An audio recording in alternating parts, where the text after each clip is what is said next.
Welcome to the conversation. We're glad you've taken the time to join us. We have a very timely show topic for this episode of the conversation. We're going to be talking about tourism. This is the height of the tourism season here on the Cape and the islands, but we're going to be looking at racism in tourism. Don't know if that's something you've ever considered. It wasn't for me. Perhaps my co-host, the Honorable Onjalé Scott Price, has done some thinking about racism in tourism. But good to see you, Onjalé. Good to be seen. So we have a terrific panel that's going to be participating in the conversation with us today.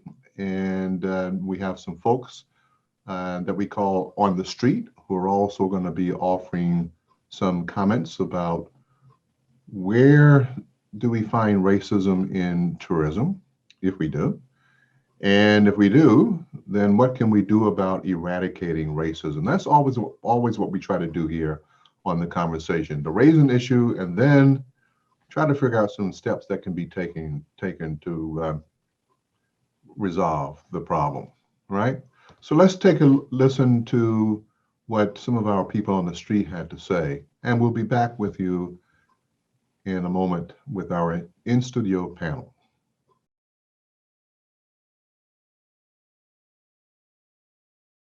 I find racism in a couple of areas, but there seems to be a kind of a common theme, and it relates to employees. And I refer to them as invisible employees. You can find it in a lot of places. You can find it, for instance, a lot of times the staff might be people of color, and there's a disconnect maybe between the staff and the guest.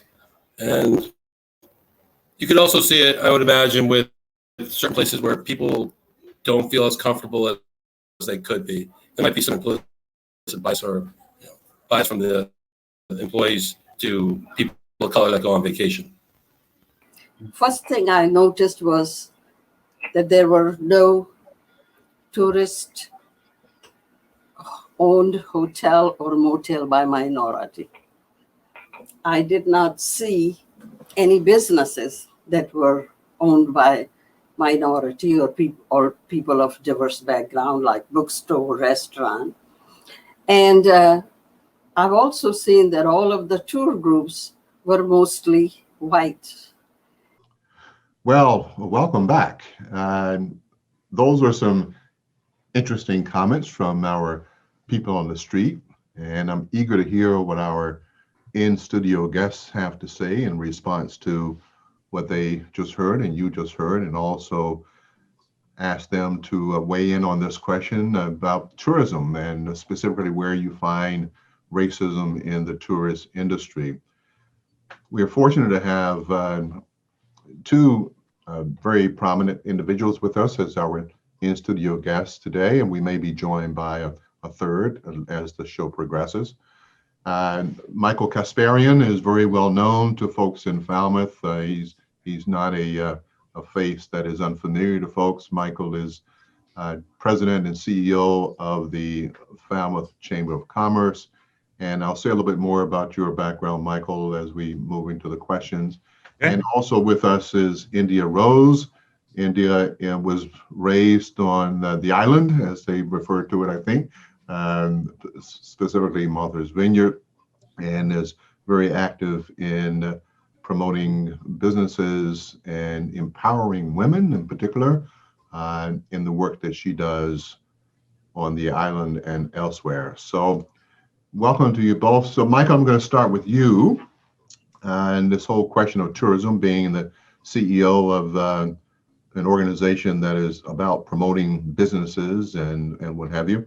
And what's your reaction to what you heard our people on the street say, or your initial thoughts on this whole subject about racism in tourism?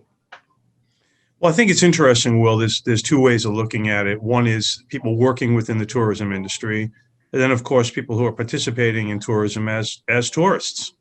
And I'm really thrilled that India is on the program because I think there's a very different experience on Martha's Vineyard than there is here in Falmouth, particularly from the tourism perspective. Frequenting Oak Bluffs myself quite frequently, there's much more of a racial diversity there and a mix of people. I think people probably feel more comfortable, more welcome there. There's more of a history. In Falmouth, from the perspective that we have running the visitor center, I can tell you that of the thousands of people, literally, that come into the visitor center every year, it's a very, very small percentage of people who come in as tourists who are people of color. So people who are visiting our town are predominantly white. The majority of them are from the New England area. But I think the case is also a little bit different. I agreed with I agree with the observations that were made when it comes to the perspective of people who are working within the tourism industry, behind the doors, behind the scenes. And I think that's evident in several of the accommodations industries, industry in particular. And it's not always. It's an observation, so not necessarily from a negative perspective. From one positive perspective of it, if you take an example from the late great William Zammer, who operated many restaurants, as you know, Will, and over at the Flying Bridge, where the majority of the staff are folks who are from Jamaica, people of color. I know that they've been endeared my daughter who works there, and they have adopted her into the family. But when you do go and you see that, the majority of the folks that are working there, are people of color, it does kind of set into tone that that's really how the table is set. And the question really becomes, what do we do as a community to try to, include more people who are actually on the other side of the dining table that are sitting there coming to visit our town. And it's a hard question. It's a question that the entire community has to get into. I do look across at OB, and they've done much more of a great job there. I think it's just much more, you have more property owners, and we'll talk about that. I think, I do have some ideas of how, real estate and property have a lot to do with what's going on. But I think some of those comments are really right on track. This is going to be true confession time for you. Okay. You can have a priest confessing. Do we know this? But you're right about the lack of diversity among the visitors to Falmouth. And two things. One, we live right on Main Street, right at the Village Green. And so when we see, my wife and I, when we see Black folks walking down the street, we're like, there are Black people walking down the street.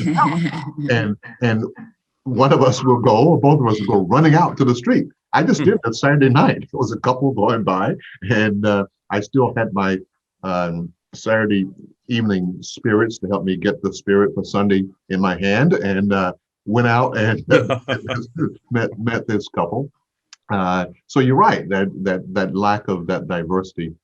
And also I wanted to share regarding the Flying Bridge. When we first moved here, we were looking for, where are the people of color? Where are the Black and brown folks, right? And we didn't know about the Flying Bridge, but we ended up going, and we walked in and we saw all these Black people. And we're like, where are they from? What's going on here? And over time, I got to meet Bill, may he rest in peace, and know what he does to bring in staff from Jamaica. So so we're now fans of the Flying Bridge. And Angie, I haven't forgotten. I know I promised to take Andre and you to the Flying Bridge. You're gonna go. I'm gonna do that. Well, Will, what's really interesting there is when you go, and with pride, the Jamaican flag is flying there. I don't know if you've ever noticed that. Yeah. In addition to, so it sets an example of how things can really be, how we can have diversity, obviously, but equilibrium is a word I like to use a lot. throughout our community. So India, I'm gonna come to you. India is CEO and founder of Sideline Brand, a motivational sportswear and streetwear store on Martha's Vineyard. And as I said earlier, she's very involved in helping women to realize the power they have. I'm one that doesn't like to use the term empower people because I believe people are already empowered, and what we have to do is just help them realize the power they already have. But welcome, India. And Michael has already referred to OB there on the vineyard. And as someone who lives there in a place that is certainly a definite hot spot for tourism, give us your initial thoughts on this whole question of racism in tourism. Definitely. So I feel like there's so many layers. There's so many layers to this. My initial thoughts after hearing the feedback from everybody was that the focus was really sort of on that, the tourists versus the staff. And Michael alluded a little bit to that. But I think that really comes down to sort of a company culture type thing to start. So that you're creating an environment, in a business environment, in a hotel, in a retail store, you're doing that with your staff. And I think that really starts with the ownership and the management and the higher ups on the type of culture that you're creating for tourism. So that really is at the top. If you're not treating your staff or your managers with the decency and the kindness that they should receive, that's a total trickle down effect that goes into the culture of that particular business. And tourists feed off of that. They know based on, wherever they're walking into, based on how something is marketed, whether or not it's something that is drawn to them. And with the vineyard, because of, Michael alluded to, Oak Bluffs, because of the historical aspect of Black folk on the islands, that there is, and I'm sorry for the dogs. That's okay. No. Absolutely. There is a certain attractiveness to the history and the culture of that, right? So that is something that was, that was a safe place for Black people to be able to come and to be able to vacation. One of the things that I do through my most recent project was I created what's called the Martha's Vineyard Black-owned business directory. And I created that digital platform in 2019 after a lot of people were asking me for Black-owned resources and services and different, whether it's landscapers or just anything, chefs, on the vineyard. So I would often give referrals, but felt that there really needed to be a sort of a central spot for that. So after creating that digital platform in 2019, there was a lot of traffic that came just through 2020, where there was we went through a crazy year, a lot of horrible things that happened last year. And the traffic and sort of the keywords of people trying to seek out Black-owned businesses was enormous. I don't think that everybody knew necessarily where to put all of that energy. So they felt that, in one particular way that they could do that was, being able to, control where their dollars were going. And one of those things was to go ahead and put that into some Black-owned businesses to try to show support if they felt helpless, through all of the tumultuous times and everything that, was sort of happened last year.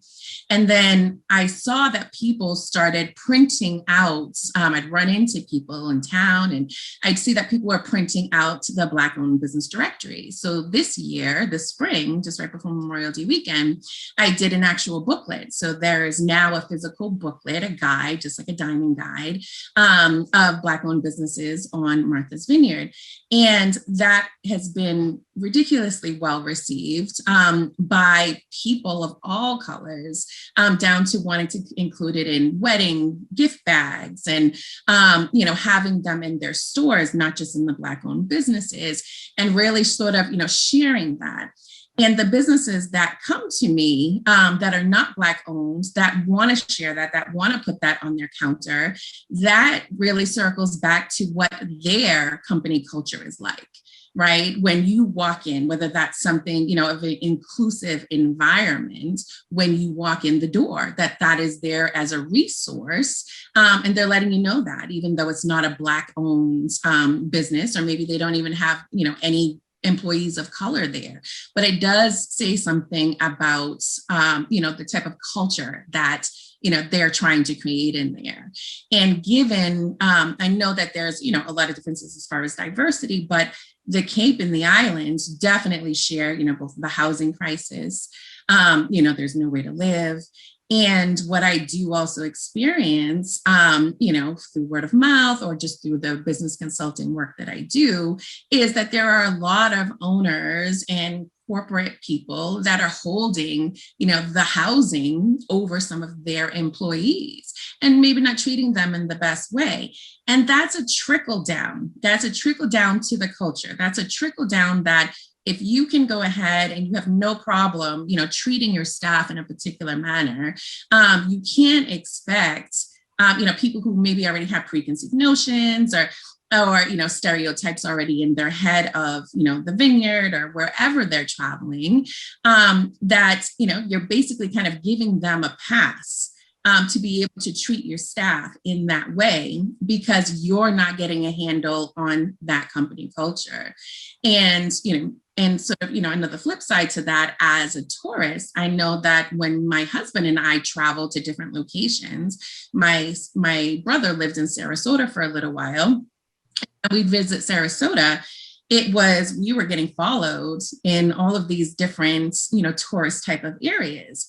And one of the things that we had to prepare for, because my husband happens to work in law enforcement, was we wanted to make it very clear through our travels, through our 24-hour travels from Massachusetts to Florida, was our safety, right? So through our tourism and through, wherever we're traveling, is making sure that, we're safe, or if we get pulled over, those are different things that we had to think about for our trip.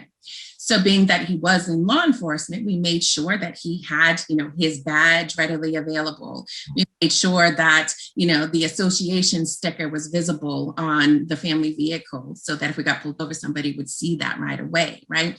And those are different things as a tourist going into a tourist area that we have to be able to prepare for. So those are just a couple of the layers that I was immediately thinking after I saw the video, where the instant thing is between the tourists and the staff, and all of the other layers that really contribute to that.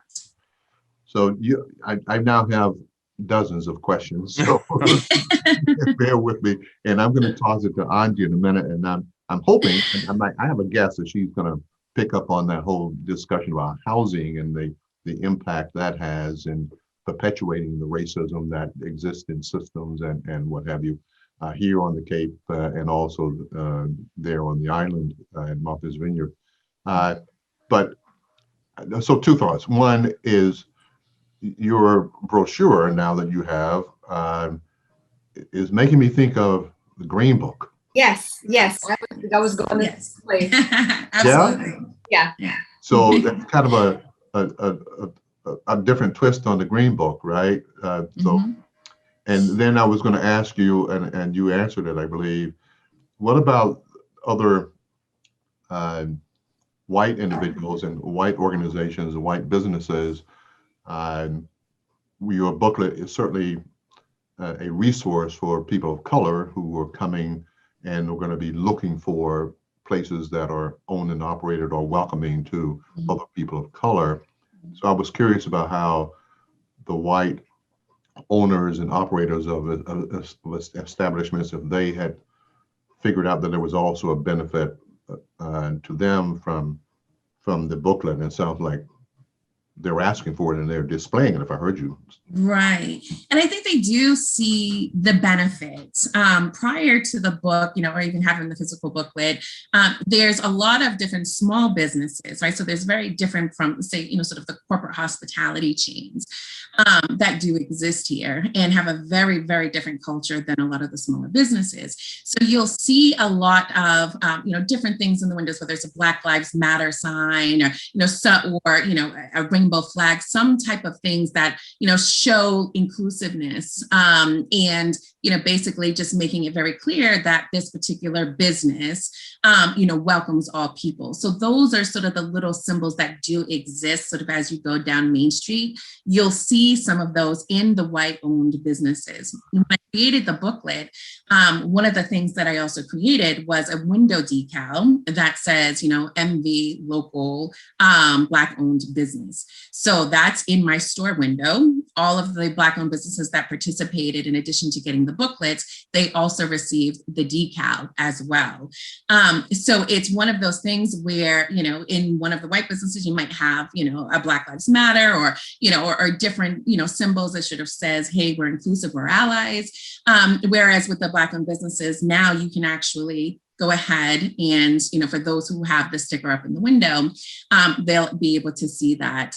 And it does, the booklet itself, in addition to really sort of taking off, it has done amazing things for the small businesses, and it has really not just made them a resource depending if they're a service but has really, people are using this guide to make the different locations a destination location.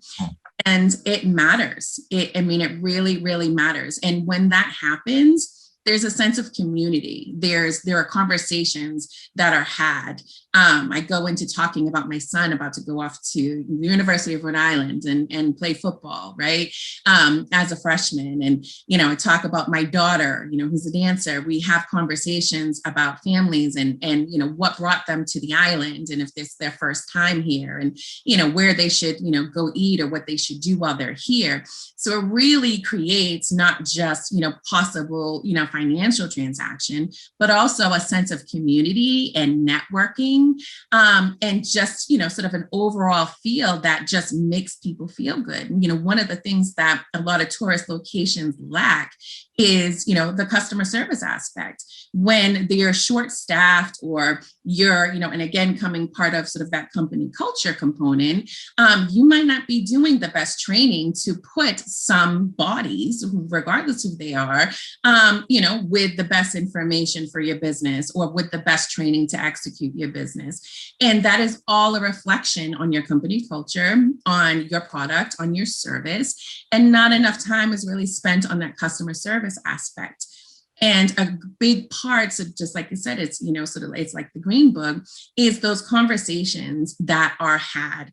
And you're creating an additional experience that's contributing to their vacation, to them having a good time, to personal recommendations and or, business relationships and friendships that stem out of that. Yeah. All right, I'm going to bring our co-host in on this, and because I want to hear what she has to say, being the world traveler that she is herself and visiting places and all. Angie, what are you thinking about? What are you sitting on?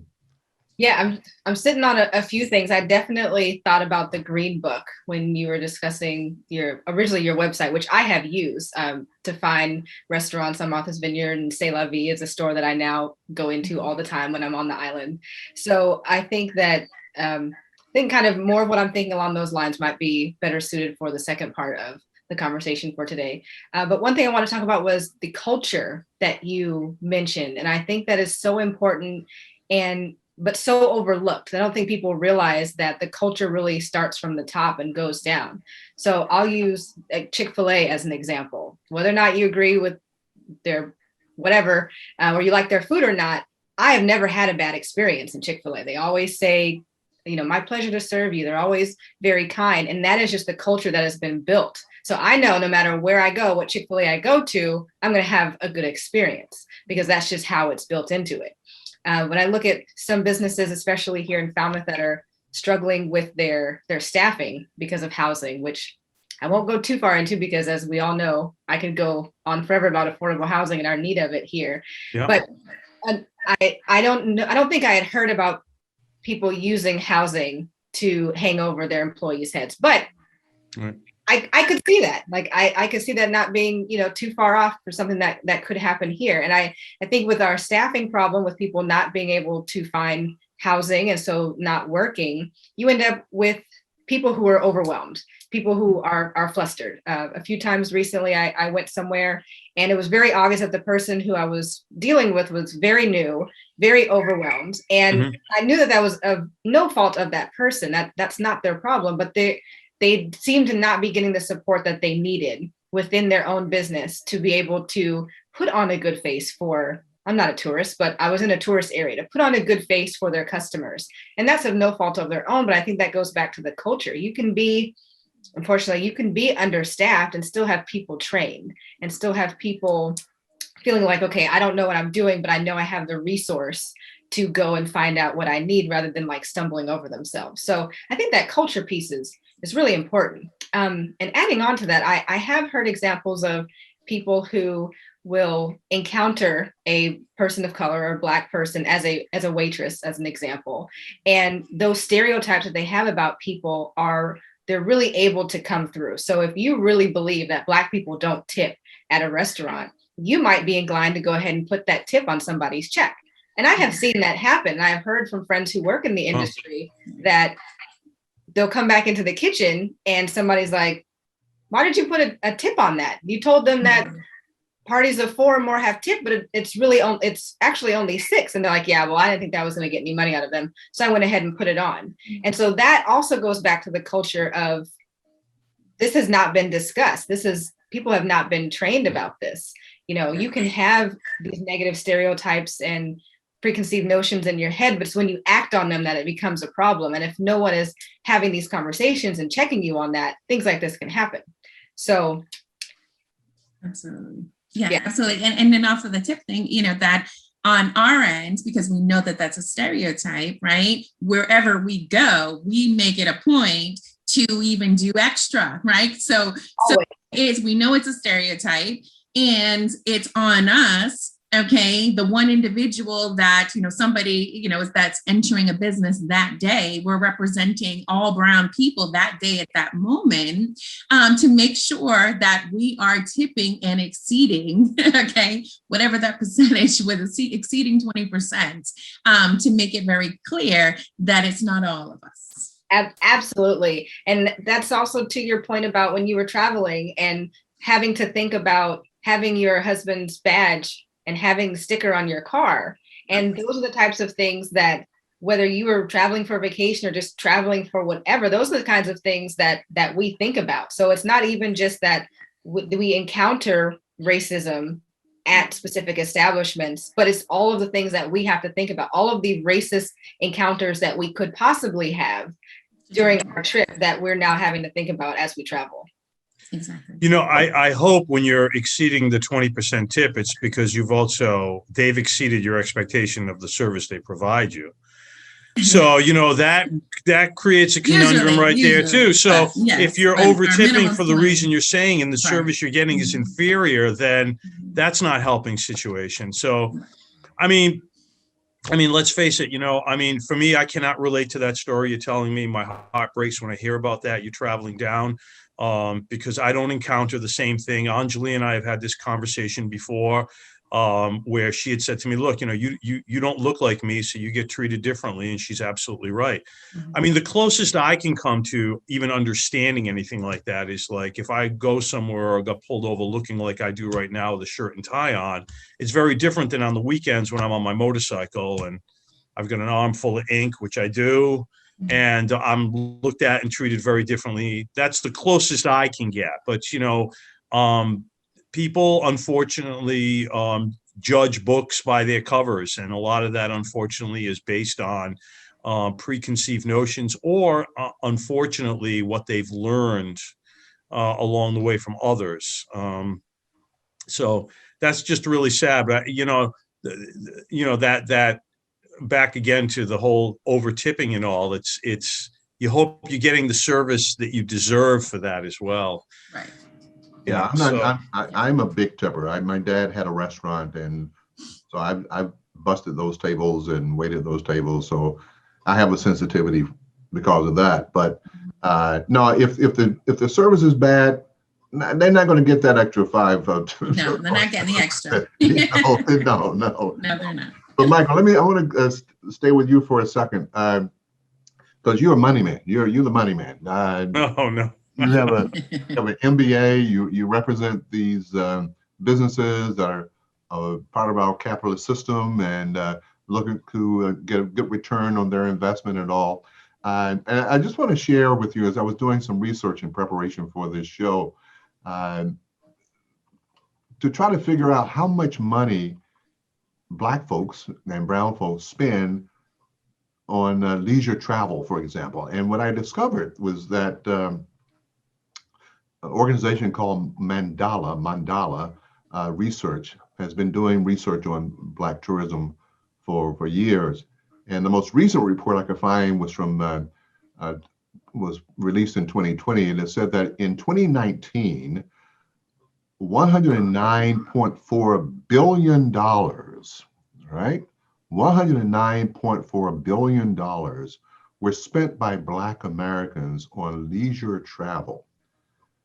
Now, where I come from, $109.4 billion, that's real money, as they say. Sure. Right? So right. What, as a business person, and I'm kind of joking with you a little bit, but also serious, as a business person, what would you be saying to, and we're going to move into the second part of the question, which is, what can we do to address this, the racism that's in the tourist industry? But what would you say to businesses in Falmouth and that you represent about what they should be doing? Well, I think we've always taken the approach, from the point, from my predecessor, Jay Zavala, who really has taken the chamber and turned it from just completely business focused to community focused, understanding that what's good for the community is good for business, and what's good for business is good for the community. You can't really make a differentiation. That what I would say is that businesses, need to welcome everybody. And I think, it goes back to, what India's talking about with the decal with Black owned business. And then, of course, there was a big movement, and still is, of women owned businesses. And I think it's really nice when people are given an opportunity to frequent and support establishments that may mean something to them, and I think but not only that, okay, so I'm a woman owned business or I'm a Black owned business, but I welcome everybody. We participated in that when the store shops were all putting on Everyone is Welcome Here with, if you recall, Will, I know you were involved in that as well. So, I guess what I would say to businesses, if I was doing like sales training, if you will, or business training, would be that, you need to do whatever you can in order to make people feel welcome. It is so far as even putting up all are welcome, making, verbal and making it visual so people understand that they are welcome in there. And then giving proper training. Training is so crucial. It really is. You never have a second chance to make a first impression. And if you're going to be in the retail business, whether it's accommodations or restaurants or a merchant, you need to be welcoming. I mean, here's the deal, right? Everybody's money is green, right? So the reality is that you treat people as individuals and equals, and the one thing takes care of will take care of the rest. But it comes down to a sincere respect, and it comes down to, if you're a business owner and you have employees who may not be treating people equally for whatever reason, they need to go. And because they're representing you and they're representing your business, they're not doing you any favor long term. So, and I know the businesses we talk to, I mean, so many people do take it very seriously. I am proud to say that many of the business owners, and of which the majority of the businesses that are members of the chamber are 1 to 3 employees, work really hard to provide that type of environment where all are welcome. Well, I'm going to move us in a minute to the second question and hear what our people on the street had to say about what can be done. And Michael, you've already begun to lay some of that runway for us. I appreciate that. But I want to go back before we do that, to where we started. I was really surprised when the people on the street said that, put so much emphasis on the employees, on the staff, that's where you see the racism in the tourism industry.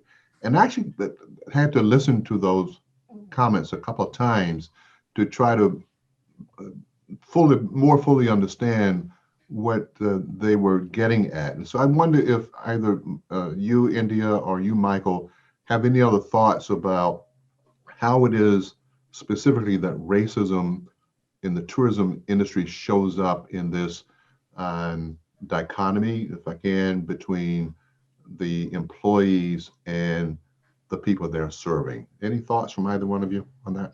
Well, I'll chime in just also, not just as, sort of the business consultant, but also as a business owner who's in her shop on a regular basis. And I have a new business.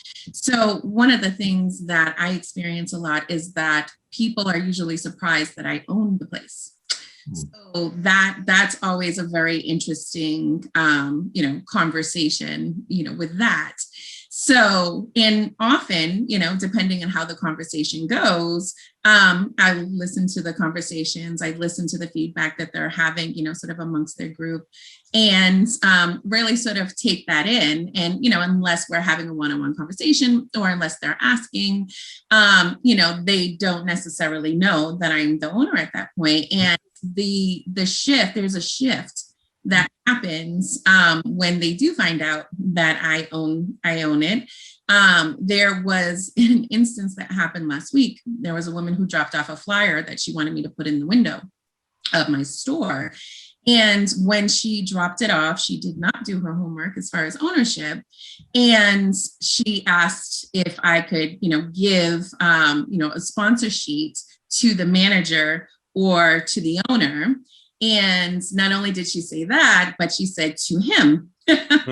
So it was two-pronged. And it was a white woman who lives here on the island.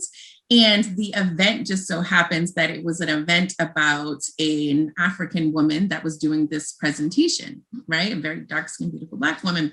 So I didn't tell her on the spot. I just sort of sat back and I took in the interaction and just took it and shook my head. And then I sent her a really nice long email introducing myself, introducing the Black-owned business directory, and really making it clear, not only should she take a different approach and should she do her homework, but also maybe sort of check what her assumptions were, in that instance as well, because I could have been a very good resource for her, with that event, and maybe even spreading the word had that interaction gone a little differently. So that was, just as far as ownership is, a very interesting type of thing. And when it comes to the employees and sort of circling back a little bit more to, what that company culture is and what that training should look like, there's an additional layer that we experience is not just the brown faces, but is also an accent. Right. So if your employees have an accent, or if you're hiring people of different cultures as a manager or as an owner, it is really your responsibility as an owner or manager to really have those conversations, to have a certain training, to have a better understanding, as opposed to using that accent in a way, which is what a lot of owners or managers do, as sort of less than. And that sets the tone for, really throughout the company culture. So it's one thing to, be the help, okay, so to speak, and being a brown face. When you add another layer with an accent, just as was mentioned, with the people on the street, was sort of that becoming invisible. And is that invisible component. And I really think that with that employee and ownership management relationship, that is really up to management and ownership to not make them invisible. And I think that the way that they train, depending on, especially in the hospitality industry, is that they train them to be invisible, right? For them to provide a high-end service Okay, and for them to just experience, whatever is happening, their magical luxury experience, and for you to be quietly in the background or act as though you are invisible to everyone, while they're having that experience. So training in a different way and really sort of making, sort of taking away that invisibility components. You can be in the background and, let people have their experience and, you're not joining in with the party and grabbing a drink or anything, right? It's very different. But when you're training and literally teaching your brown staff or your staff with the accents to be invisible, that's how people are going to treat them. Yeah. I'm thinking again about our mutual friend, Bill Zammer, the owner of the Flying Bridge and other restaurants. He told me a story of how, and this was recently, before he died, he had some customers, white customers, and the Flying Bridge staff are mostly Jamaicans, or black, brown-skinned folks. And this particular party demanded that they send over a white person to wait on their table. And Bill said, no, you can leave. I'm not surprised. Right. Right. Yeah, I'm not surprised. So he's a great example, right? And he's a great example. You're right, a huge loss. But, there you go. He believed it and he saw it and he gave everyone an equal opportunity. So, well, listen, I'm going to shift because we're halfway through our show, and I want to get to our next question, which is, what can we do? What can we do about eliminating racism in the tourism industry? We've already put our toes in the water a little bit on that, but let's hear what our people on the street had to say in response to that question, and then we'll be back with our in-studio audience.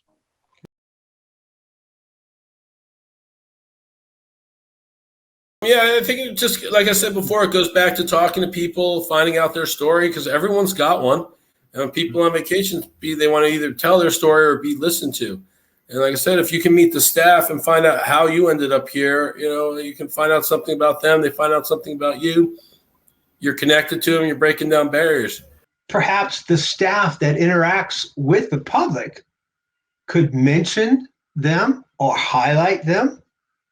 Maybe the business could display some type of support or pride in them, maybe pictures of them and their families that are, as people enter the restaurant, that kind of highlight who they are.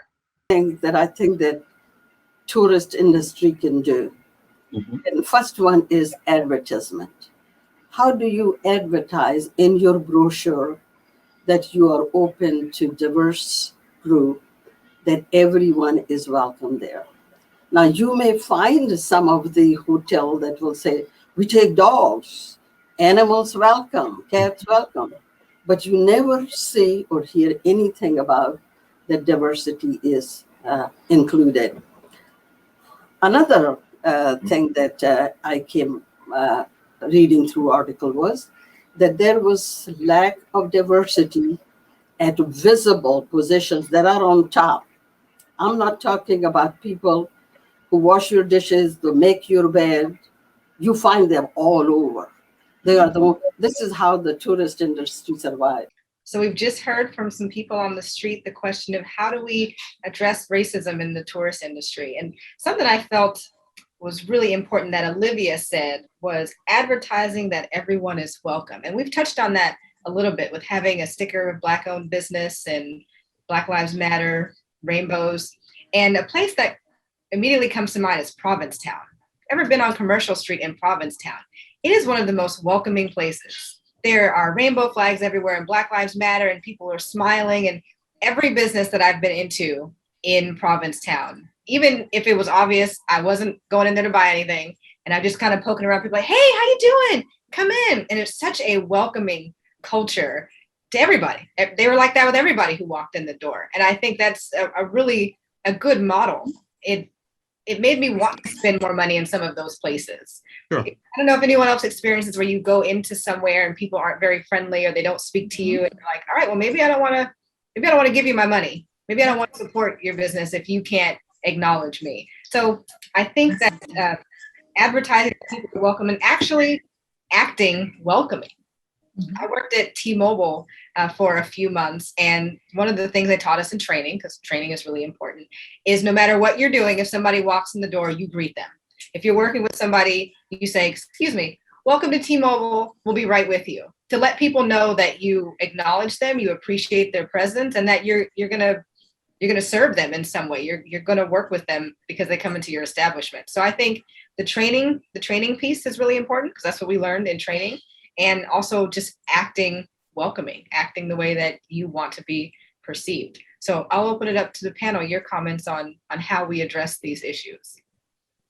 Yeah, I couldn't agree more as far as the training piece, and you've really touched on the customer service aspect, which is so important in the tourism industry. And it can, depending on what the diversity is. So like on the Vineyard, we definitely have a lot more diversity. We have a lot of Black owned business owners. We have, and I won't say a lot, but we probably have more homeowners, Black homeowners, and definitely, the visitors and a huge influx.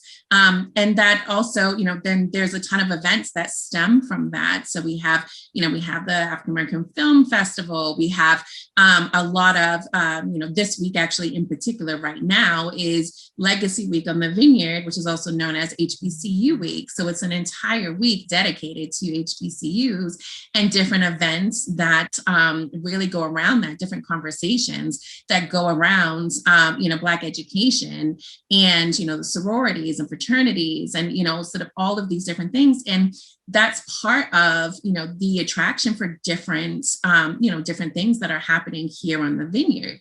So if a particular area like Falmouth or anywhere else really wanted to actually attract additional diversity, then those are some of the things to really sort of think about what you're doing or what you're not doing, to really draw people of different backgrounds, to the area. What is happening, or what can you do, to sort of bring people in that way.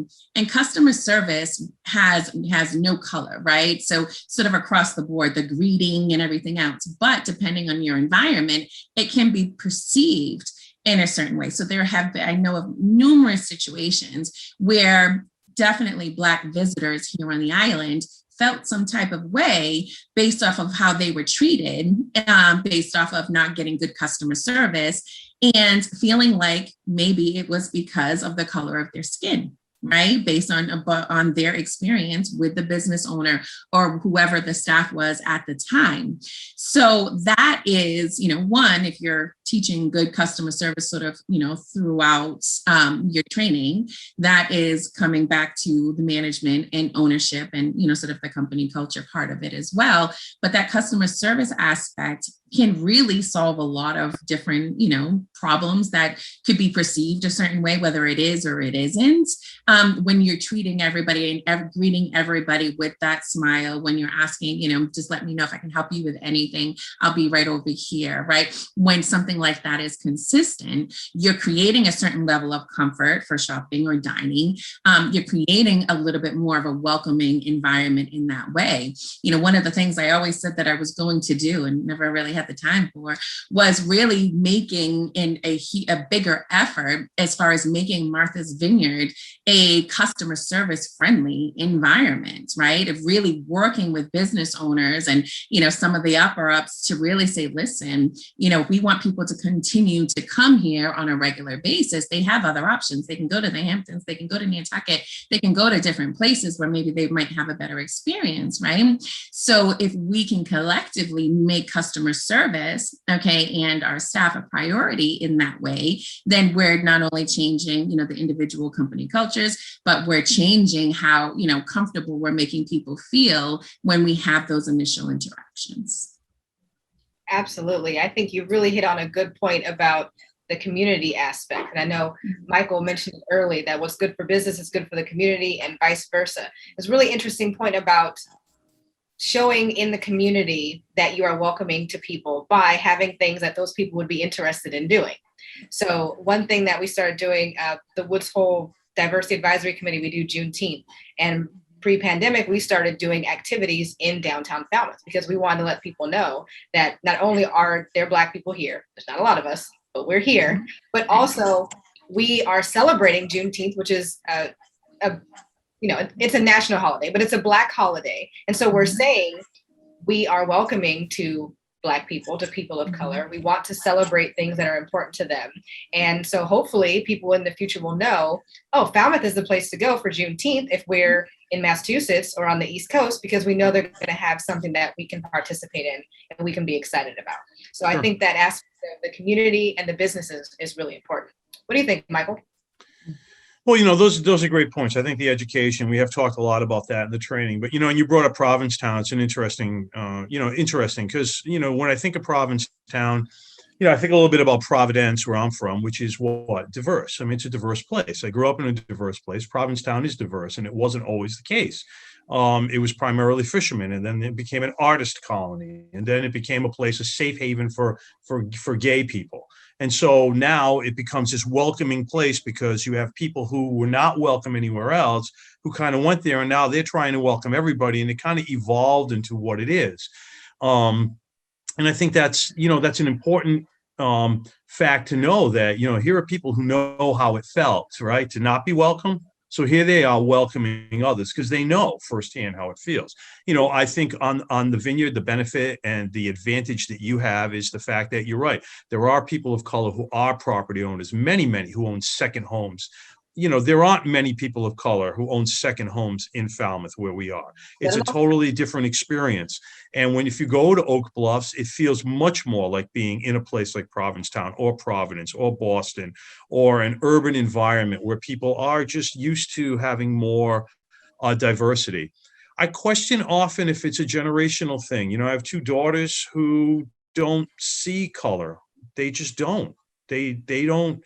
It's a very interesting part of that, I have to say, it's because of, I think, the way they were raised, and I'm proud to say that, but also I think just with their friends and all, they are much more open to of people from different backgrounds and diversity.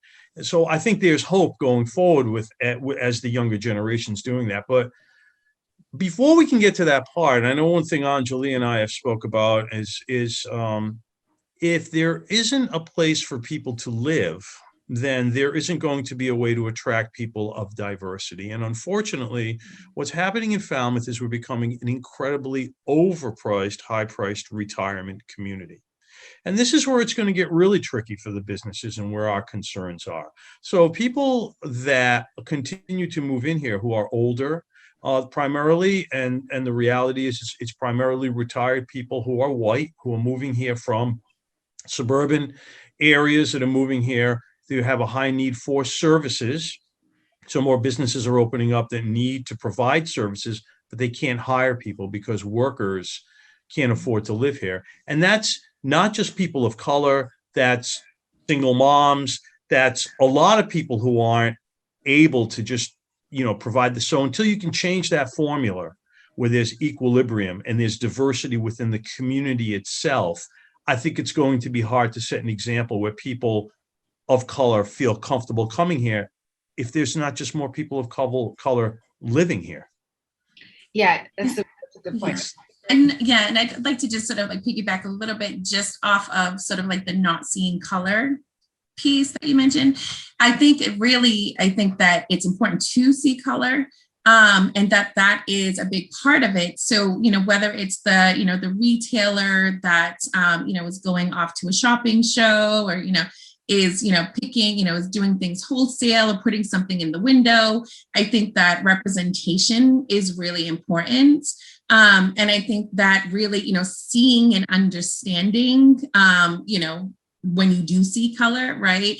And making sure, I think you have to see it in order to really sort of include it.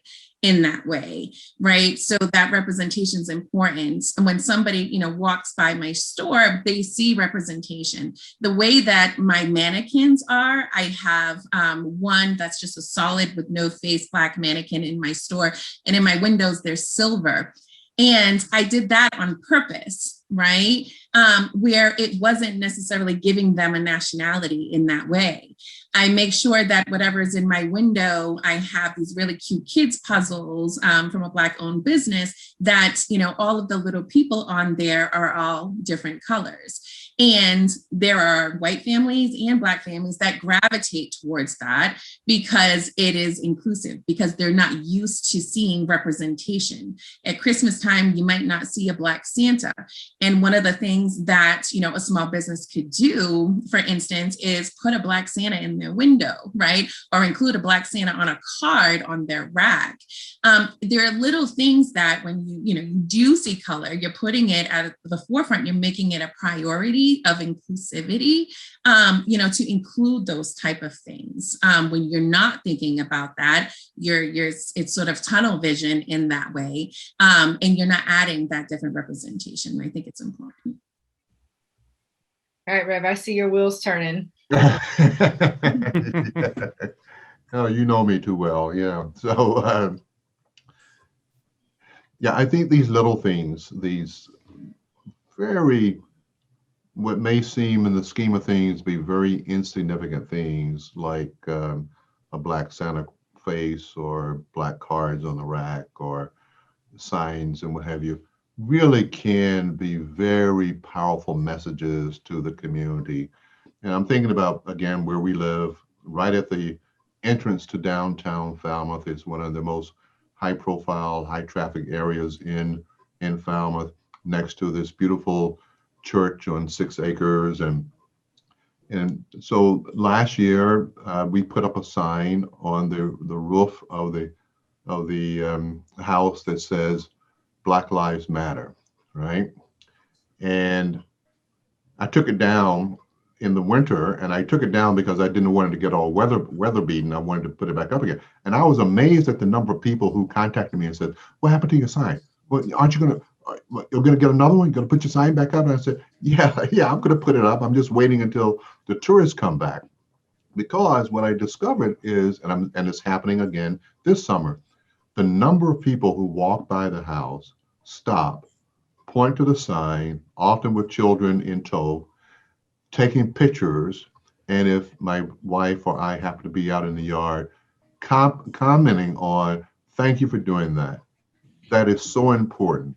You have a beautiful house, but you know what's the most beautiful thing is that sign that you have up there." Well, we've heard those kinds of comments. And so something, again, so simple can be powerful in terms of communicating the openness of a community. Now, some of Olivia, I think in our Persons on the Street was talking about, ownership. You got to have, if you're going to eradicate racism in tourism, you got to have not just Black managers, but you got to have Black owners of restaurants and places with accommodations and what have you. That's a bigger boulder to push up the hill, right? But putting a sign or something symbolic out can have a very powerful effect also. And I was thinking back, and I was reading that article about Black folks spending $109.4 billion on tourism, and it's probably increased now because they said it was going to go up because Black folks not only have more disposable income now, but because of the racial reckoning that's taking place in the country, that people are feeling more comfortable traveling. Although this relates back to what you were saying, Indy, about how what your husband and you have to do when you're traveling.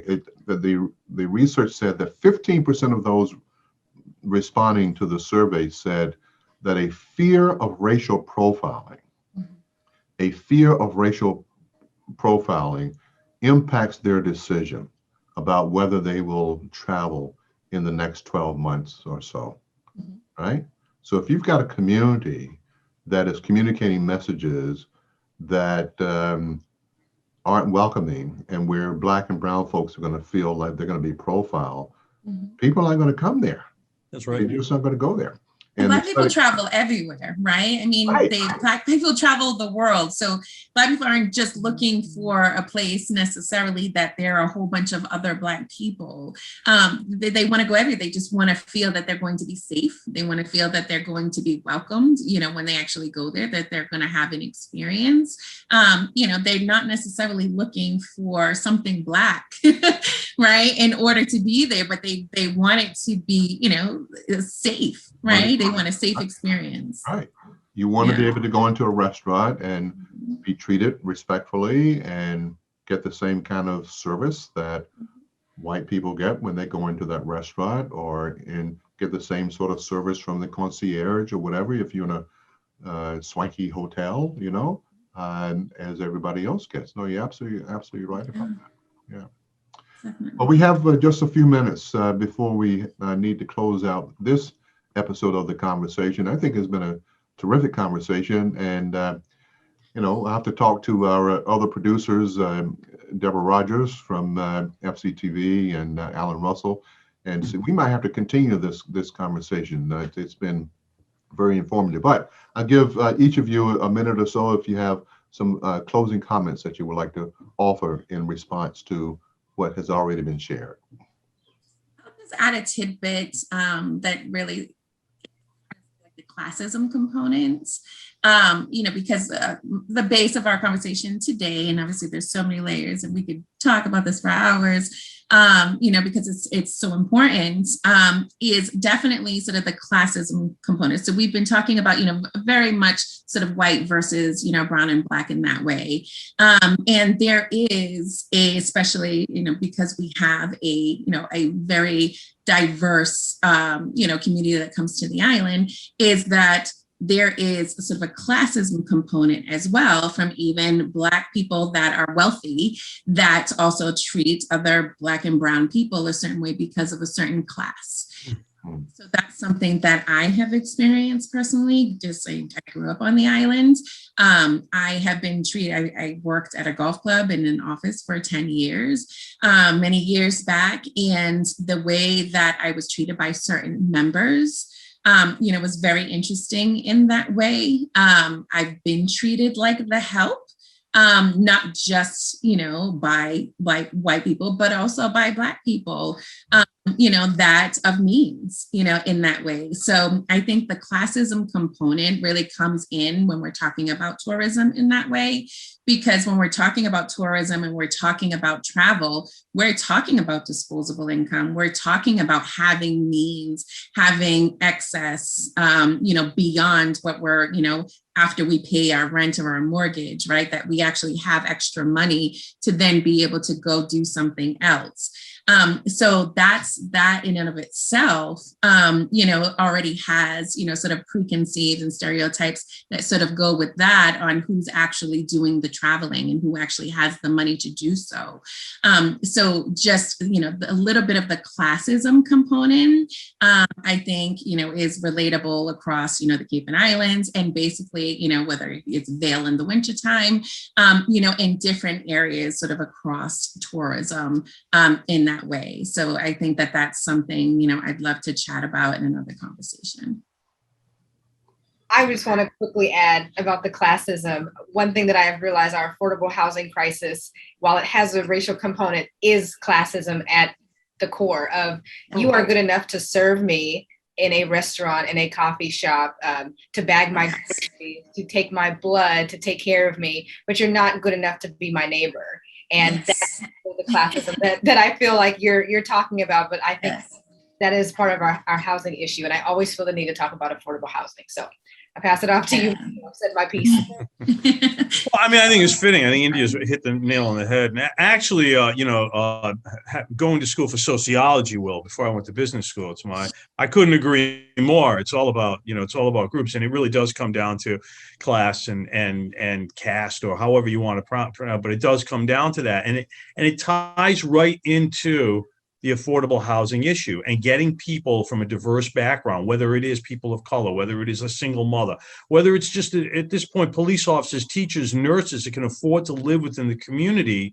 If we don't provide opportunities to have equilibrium in our communities and get people who can come here, can start a business, maintain a business, hire other people, regardless of their background, we're not going to get a diverse community. We won't have diversity visiting this community because they won't feel welcome coming here. And then in the end, unfortunately, it's going to be business failure because they won't be able to hire people. People are only, if you're paying people, $20 an hour now in fast food restaurants and Dunkin' Donuts, they're doing that on the other side of the bridge too. So you can't just keep importing people over from the other side of the bridge, and you have to provide an opportunity for people to live in their community. It all comes down to equilibrium. And India's absolutely right. People that have disposable income are going to spend that money. And you want them to be spending it here within our community, visiting here, but you want people who live here to be able to spend money in the community as well. So yeah, I think the key really is what I love about it is the conversation. Is the key really is continuing the conversation. I'm very optimistic and very hopeful that things will improve and that we will get where we want to be by continuing the conversation. The more we talk about this, the more people who are included, that all the ideas, if we're respectful of each other's ideas, we're respectful of change, and we're open and welcome. And we work together as a true community, we can achieve those goals. Well, Michael, we thank you for being part of the conversation today.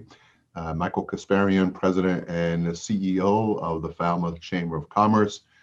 India Rose, entrepreneur, business owner, consultant, changing the world, at least on Martha's Vineyard.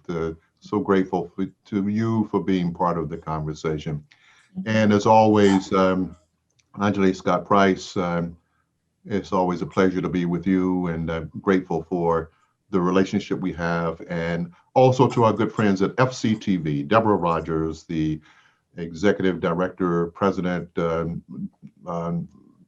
major domino of that organization, and Alan Russell, part of the team over there as well. We appreciate their support, and we hope you will be part of the conversation wherever you may be, in your place of work, your place of worship, in your homes, on the golf course, wherever it may be. Keep the conversation going, because that's how we will make change for the better of all of us. Thank you. Until next time, I'm Will Mebane, signing off for Onjalé Scott Price.